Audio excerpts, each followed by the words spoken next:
നമസ്കാരം. മലയാളി വാർത്തയിലേക്ക് സ്വാഗതം. ഒന്നല്ല ഒട്ടനവധി സംഭവങ്ങളാണ് പിഞ്ചു കുഞ്ഞുങ്ങളെ, അത് പ്രസവിച്ച് മണിക്കൂറുകൾ മാത്രം കഴിഞ്ഞിട്ടുള്ള പിഞ്ചു കുഞ്ഞുങ്ങളെ സ്വാർത്ഥ താല്പര്യങ്ങൾക്ക് വേണ്ടി അതിക്രൂരമായി കൊന്നിട്ടുള്ള വാർത്തകൾ നമ്മൾ കേട്ടിട്ടുള്ളത്. നമുക്ക് മുൻപിൽ ഉദാഹരണങ്ങളും ഏറെയാണ്. എറണാകുളത്തടക്കം ഫ്ളാറ്റിൽ നിന്ന് പിഞ്ചു കുഞ്ഞിനെ ബാത്റൂമിൽ പ്രസവിച്ചതിന് ശേഷം ആമസോൺ പാക്കറ്റിലാക്കി വലിച്ചെറിഞ്ഞ സംഭവം, ഇപ്പോഴത്തെ കുഞ്ഞിനെ സ്വന്തം വീട്ടിൽ തന്നെ പ്രസവിച്ച് കൊല്ലുവാനായിട്ട് കാമുകനെ ഏൽപ്പിക്കുകയും അതുപോലെ തന്നെ കാമുകൻ ആ പിഞ്ചു കുഞ്ഞിനെ കൊന്നതിന് ശേഷം കുഴിച്ചു മൂടുകയും ചെയ്ത സംഭവം എല്ലാം വളരെ ഞെട്ടലോടെയാണ് നമ്മൾ കേട്ടിട്ടുള്ളത്. ഇതെല്ലാം ഈ ഒരു കേരളത്തിലാണ് നടക്കുന്നത് എന്ന് ഓർക്കണം. ഇപ്പോഴിതാ ഏറ്റവും ഒടുവിലായി ആലപ്പുഴ ചേർത്തലയിൽ പള്ളിപ്പുറത്ത് 5 ദിവസം പ്രായമായ ആൺകുഞ്ഞിനെ അമ്മയുടെ കാമുകൻ കൊന്നത് മൂക്കും വായും പൊത്തിപ്പിടിച്ച് ശ്വാസം മുട്ടിച്ചെന്നുള്ള റിപ്പോർട്ടുകളാണ് പുറത്തു വരുന്നത്. സംഭവത്തിൽ മറ്റാർക്കെങ്കിലും പങ്കുണ്ടോ എന്നത് സംബന്ധിച്ച് വിശദമായി അന്വേഷിക്കുമെന്ന് ജില്ലാ പോലീസ് മേധാവി MP മോഹനചന്ദ്രൻ അറിയിച്ചിരിക്കുകയാണ്. സംഭവത്തിൽ ചേന്നപ്പള്ളിപ്പുറം പല്ലുവേലി കായ്പുറം വീട്ടിൽ ആശയും കാമുകൻ പല്ലുവേലി പണിക്കാശ്ശേരി റോഡിൽ രാജേഷ് ഭവനത്തിൽ രതീഷും അറസ്റ്റിലായിരുന്നു. ഇവരെ ചേർത്തല ജുഡീഷ്യൽ 1ാം ക്ലാസ് മജിസ്ട്രേറ്റ് കോടതി റിമാൻഡ് ചെയ്തു. കൊലക്കുറ്റത്തിനാണ് കേസെടുത്തിരിക്കുന്നത്.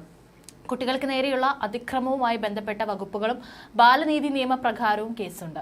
ആശയാണ് 1ാം പ്രതി. ഇവരെ കൊട്ടാരക്കര വനിതാ ജയിലിലേക്കും രതീഷിനെ ആലപ്പുഴ ജില്ലാ ജയിലിലേക്കും മാറ്റി. തെളിവെടുപ്പിനായി ഇവരെ കസ്റ്റഡിയിൽ വാങ്ങാൻ നടപടി തുടങ്ങി. യുവതി ഗർഭിണിയായതും പ്രസവിച്ചതും ഭർത്താവിനെ അറിയാമായിരുന്നുവെന്നും പോലീസ് പറഞ്ഞു. പ്രസവശേഷം കുഞ്ഞുമായി വരാൻ പാടില്ലെന്ന ഭർത്താവിന്റെ നിബന്ധനയാണ് ക്രൂരമായ കൊലപാതകത്തിലേക്ക് നയിച്ചത്. കുട്ടിയെ ഏത് വിധേനയും ഒഴിവാക്കാൻ ആശ കാമുകനെ ഏൽപ്പിക്കുകയായിരുന്നു. പ്രസവിച്ച ആശുപത്രിയിൽ നിന്ന് കുഞ്ഞിനെ ബിഗ് ഷോപ്പറിലാണ് രതീഷ് വീട്ടിലേക്ക് കൊണ്ടുപോയത്. ജോലിക്ക് പോയ അയാളുടെ ഭാര്യ വരും മുമ്പ് കുഞ്ഞിനെ കൊന്ന് ശൗചാലയത്തിന് സമീപം കുഴിച്ചിടുകയായിരുന്നു. ഇതിനിടെ കുഞ്ഞിനെ കാണാനില്ലെന്ന വിവരം ദൃശ്യ സാമൂഹിക മാധ്യമങ്ങളിലൂടെ പ്രചരിച്ചു. ഇതോടെയാണ് മൃതദേഹം കത്തിച്ചു കളയാനായി രതീഷ് പുറത്തെടുത്ത് ശൗചാലയത്തിൽ കിടത്തിയത്. അപ്പോഴേക്ക് പോലീസ് വല വിരിച്ചിരുന്നു. തന്ത്രപൂർവ്വം ഇയാളെ വിളിച്ചുവരുത്തി കസ്റ്റഡിയിലെടുത്തു. സംഭവത്തിൽ പോലീസ് തെളിവെടുത്തു. അമ്മ ആശ മനോജിന്റെയും കാമുകൻ രതീഷിന്റെയും പേരിൽ കൊലക്കുറ്റം ചുമത്തി. കുഞ്ഞിനെ കൊണ്ടുപോകാൻ സഞ്ചി വാങ്ങിയ സ്ഥലത്തും പൊതിയാൻ തുണി വാങ്ങിയ കടയിലും രതീഷിനെ എത്തിച്ച് തെളിവെടുത്തു.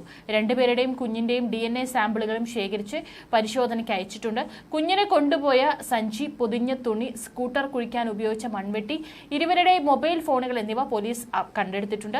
ലോകം എന്തെന്നറിയും മുമ്പേ കൊല്ലപ്പെട്ട പിഞ്ചുകുഞ്ഞിന്റെ മൃതദേഹം വേണ്ടപ്പെട്ടവർ ആരുമില്ലാതെ സംസ്കരിച്ചു. വണ്ടാനം മെഡിക്കൽ കോളേജ് ആശുപത്രിയിൽ പോസ്റ്റ്മോർട്ടത്തിന് ശേഷം ആലപ്പുഴ വലിയ ചുടുകാട് ശ്മശാനത്തിലായിരുന്നു സംസ്കാരം.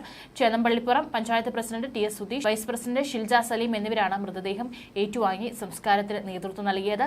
ഏതായാലും സംഭവത്തിൽ കൂടുതൽ ആളുകൾക്ക് ഇതിൽ പങ്കുണ്ടോ എന്നുള്ളതെല്ലാം പോലീസ് അന്വേഷിച്ചു വരികയാണ്. വീണ്ടും ഈ ഒരു വാർത്ത നമ്മുടെ കേരളത്തിലാണ് നടക്കുന്നത് എന്നുള്ളത് ഓർക്കണം.